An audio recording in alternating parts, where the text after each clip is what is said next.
tous et à toutes. Bienvenue sur la chaîne scientifique Motorsport Gigantoraptor. Aujourd'hui, nous allons parler de la téléologie. Qu'est-ce que la téléologie? Ce n'est pas la même chose que la théologie. Le terme téléologie vient du grec télos qui veut dire but, finalité, ainsi que de logos qui veut dire discours ou science. La téléologie consiste à faire une interprétation finaliste du monde.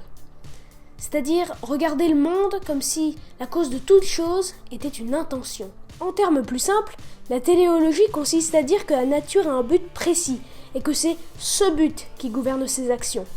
En vérité, la téléologie naît d'une confusion entre un individu et la nature elle-même. Quand j'ai soif, il faut aller chercher de l'eau dans le frigidaire pour boire. Quand j'ai faim, je tends ma main pour me saisir d'un aliment pour manger. Bref, l'être humain est un être de manque. Nous manquons tout le temps de quelque chose, et nous tentons indéfiniment de combler ce manque. Mais ce n'est pas du tout le cas de la nature. Sauf si l'on exporte au monde entier cette structure du comportement individuel humain.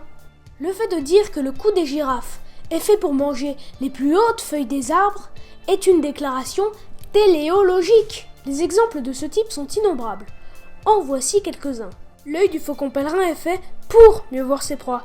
La corne du rhinocéros de Java est faite pour mieux se défendre. Et les jambes du kangourou sont faites pour mieux sauter. Tout cela est faux. Il est faux de croire que la nature a attribué ses caractéristiques anatomiques et comportementales à des êtres vivants dans le but qu'ils puissent faire les choses qui leur sont demandées. À ce compte-là, le terme nature peut être tout à fait remplacé par le terme créateur. Et scientifiquement parlant, c'est un point de vue anthropocentrique et finaliste, donc incorrect. En fait, la téléologie est une façon inconsciente de se prendre pour le centre du monde. Merci d'avoir regardé, n'hésitez pas à partager la vidéo si vous l'avez appréciée et à faire des suggestions dans les commentaires. Je vous conseille personnellement de jeter un coup d'œil à l'excellente chaîne YouTube de La Tronche en Biais si vous aimez les vidéos sur ce sujet.